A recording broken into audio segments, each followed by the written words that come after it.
So first of all, thanks a lot to the organizers for the invitation to this very pleasant place. Although we lost our way a bit on the jogging back from the Calanque yesterday, it's still very nice to be here and I enjoy it a lot. So thanks a lot for the possibility. So what I would like to talk about today is joint work with Tahir Choulli. And it's about some stochastic Fubini theorems with applications for mathematical finance.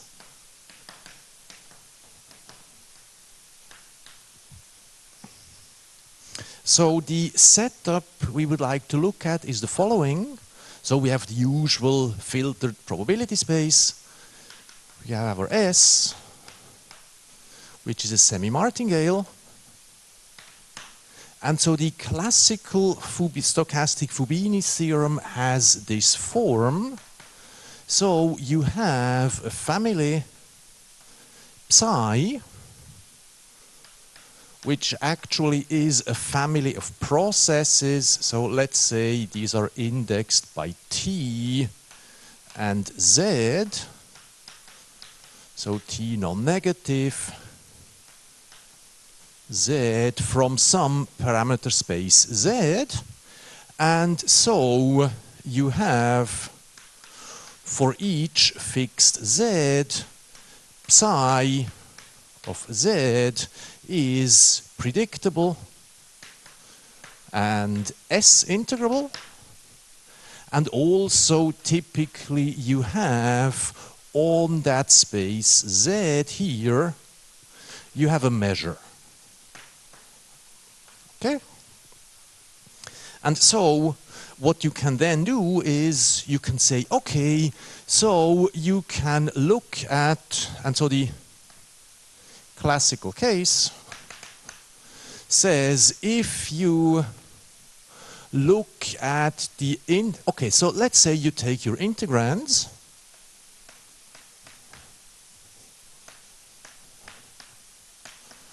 and you mix them with this measure eta. So this is an integral over Z. So this gives you again a predictable S integrable process, and then you integrate that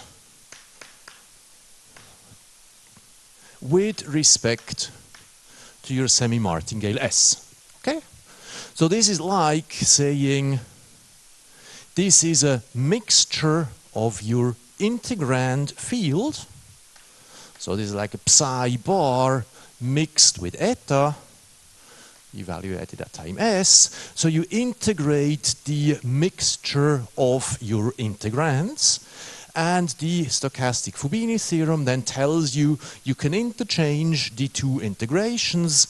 So this is the same as the integral over Z, the integral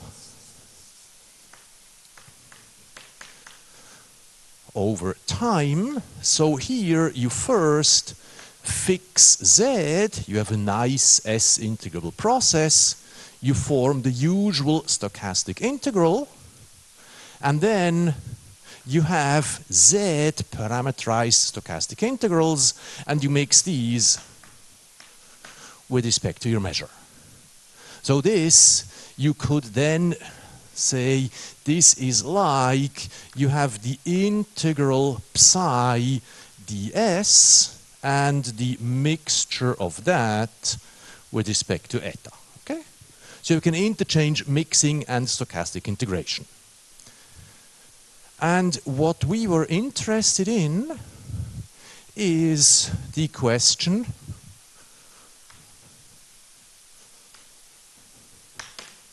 what happens to this if we replace this fixed measure eta on the parameter space Z by a kernel from the product space omega cross time with the predictable sigma field to the space Z? So we would like to replace the eta on k by a kernel, let's say rho.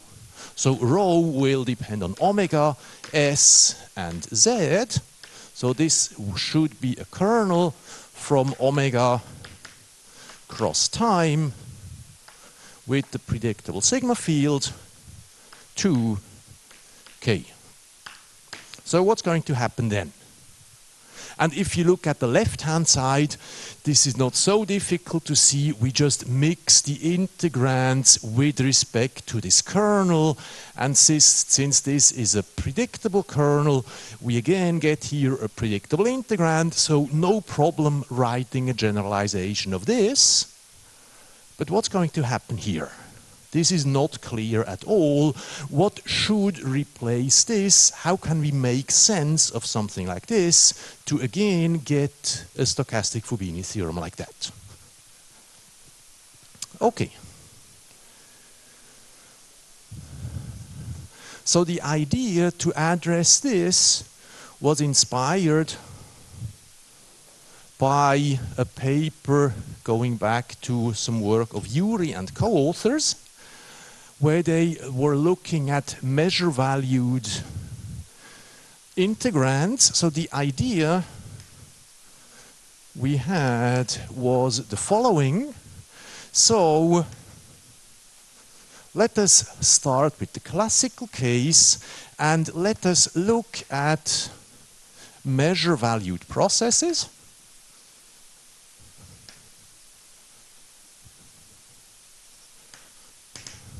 So let me define phi, okay, phi s dz. So this will be a process which should be predictable and take values in the space of measures on, let's say, the space z over here.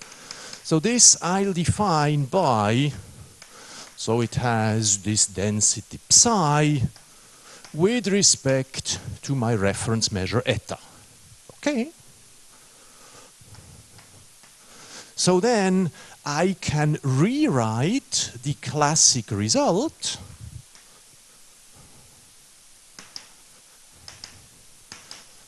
in the following form. So the inner integral is simply the measure-valued integrand phi evaluated on the set z. And then I integrate this, which is now something real or d-valued. Okay. And on the right-hand side, well, I interpret this as a stochastic integral taking values in the space of measures and applied to the set z.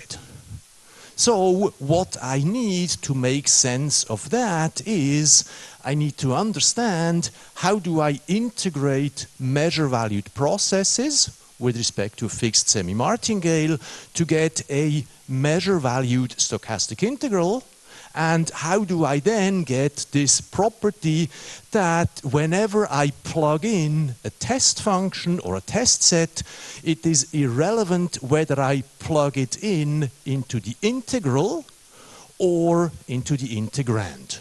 So this is like a weak Fubini property, weak because it is like having Fubini for all possible test functions.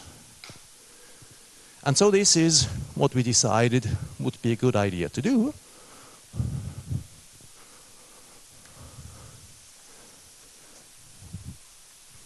Okay, so when should I stop? 5 past maybe? 15 minutes, something like this? 20 minutes, okay. Good, and if you see this, so of course, if we think of phi like that, then there is no problem.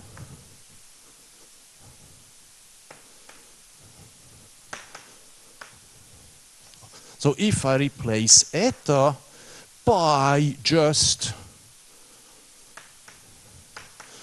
a stochastic kernel is no problem, because then I simply get, again, a measure-valued process. So then I can make sense of this.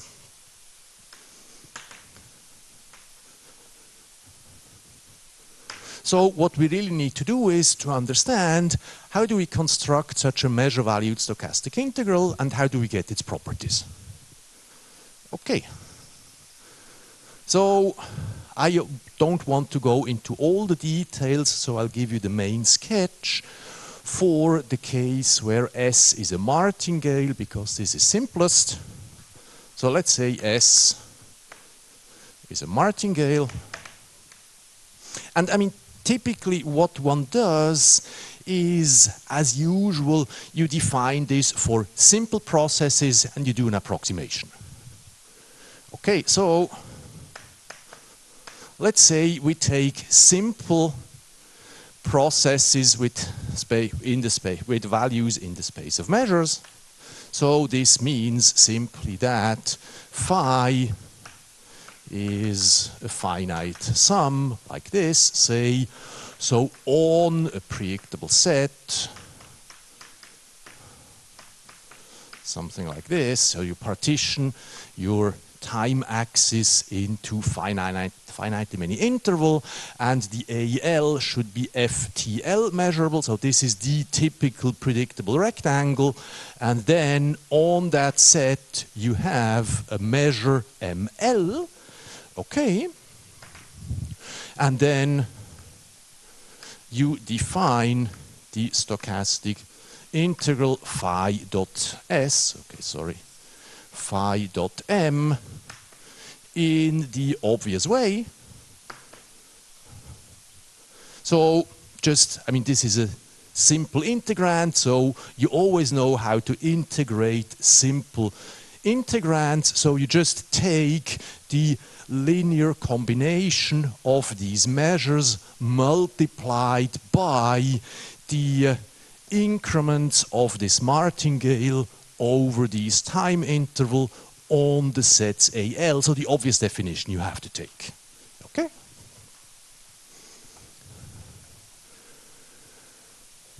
And then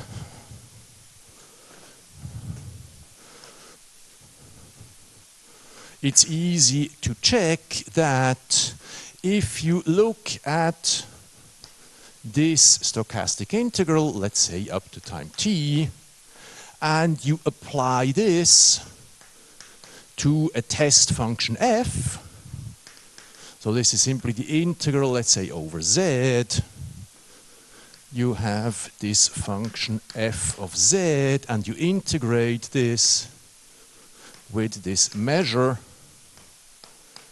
Okay, so this is just my shorthand notation for the integral of that function with respect to that measure.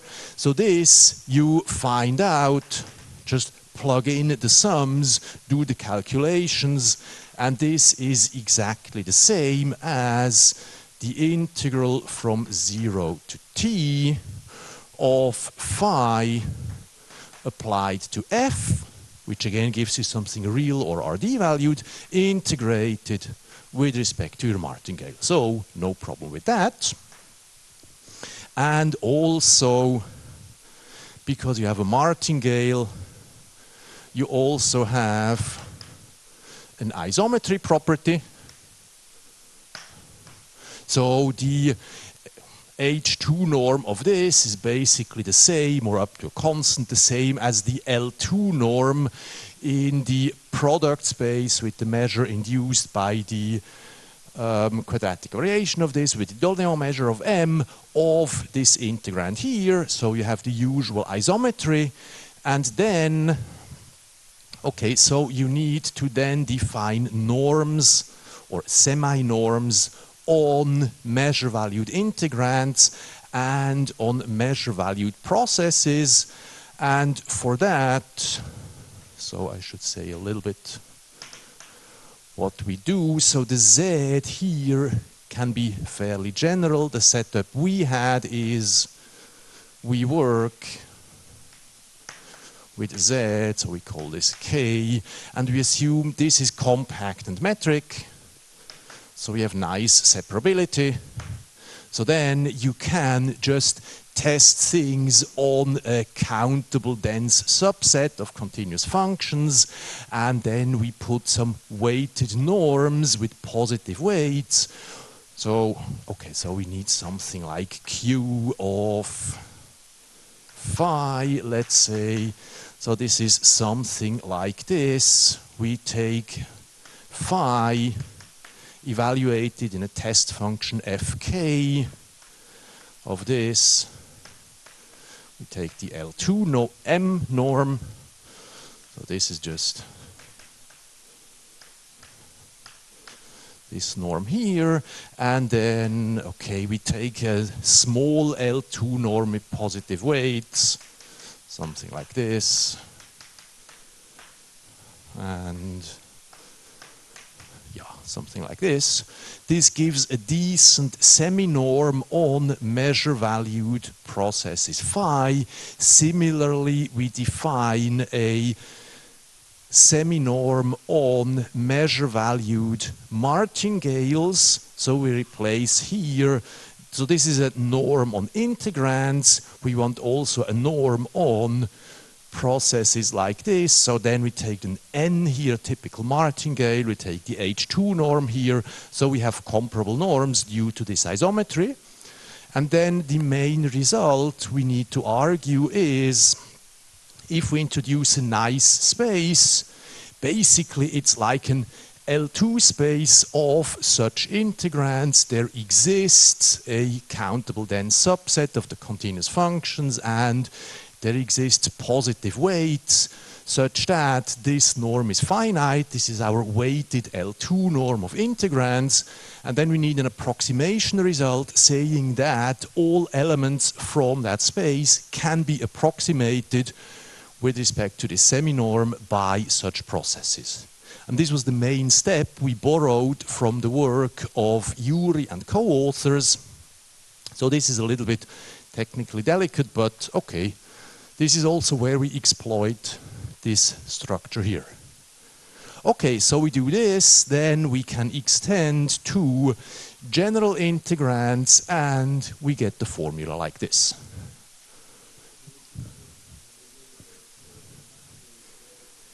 This assumes the martingale square integrable. Then we can localize to locally square integrable. If we want to work with a semi-martingale, we use, as Choulli was suggesting, the Métivier characterization of semi-martingales as controlled processes, because this also allows to use L2 techniques. So we can also do this for semi-martingales.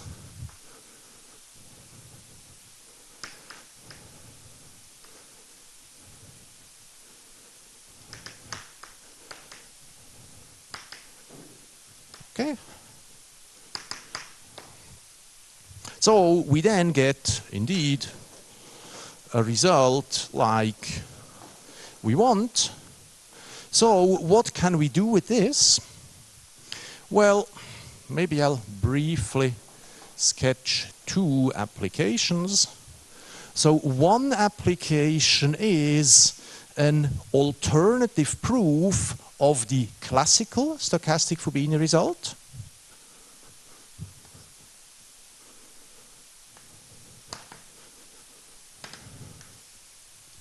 Well, the classic case is where all our phi s are absolutely continuous with respect to a fixed reference measure eta. So these are all absolutely continuous with respect to fixed reference measure, where, of course, phi s is just psi s eta. Okay, so in that case, let's see. So what we need to work out is, well, phi s of z, if I start with the left-hand side, this is simply the integral over z of this phi s, which is just this term here.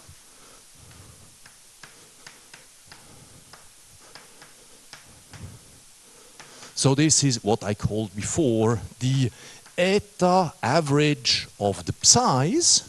And then we have to integrate this with respect to S. So this exactly recovers the left-hand side of the classic result up there.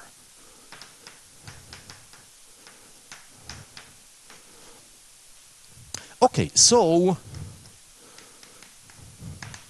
for the right-hand side, what I have to understand is what exactly is this measure-valued stochastic integral applied to the set Z. Well, so if you look at this,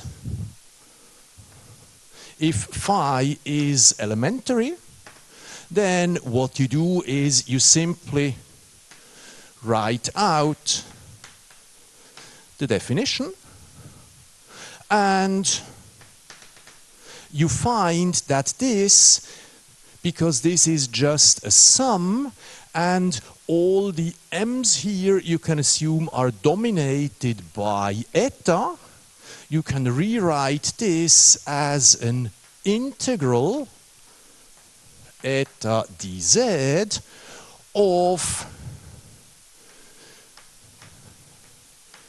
psi z ds. By using the explicit structure here, then you need an approximation result that this also works for general integrands. So the main point here is if all the phi are dominated by eta, then our construction gives a measure-valued stochastic integral, which is again dominated by the same measure eta. And okay, the density then is simply given by this expression here.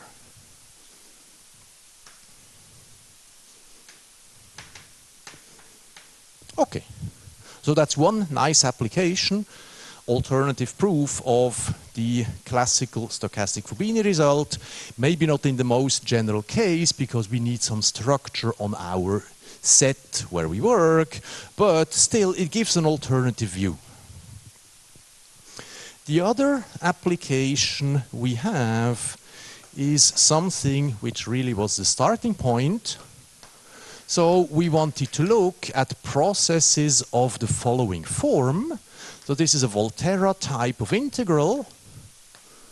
We have an integral from 0 to t of a two-parameter process depending on both t and s with respect to a semimartingale. And we want to understand what does this look like under reasonable assumptions on this field here. So what we assumed was that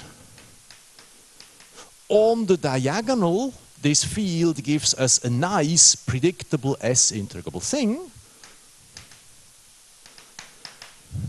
And we also assume that, so this was one assumption, and we also assumed if we fix the first parameter t, then as a function of the second parameter s, which goes from 0 to small t, so this also is an S-integrable predictable process, to be precise, on 0t, because after that we just assume this is 0 because we are only integrating up to here. Okay. And so then what we can do is we simply can write x as the integral along the diagonal plus, well, we just add and subtract the diagonal. Okay. This is a nice S-integrable process by assumption, so this is a nice semi-martingale, no problem with this.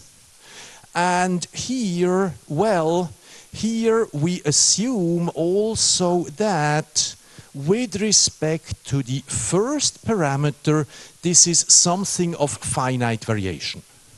So, one simple example is if this is absolutely continuous, let's say, so if this can be written as an integral from s to t of some small psi of, say, r and s, this parameter is fixed, dr, then, in other words, if with respect to the first parameter we have differentiability and this is the partial derivative, then this is exactly what we can handle with the classic case.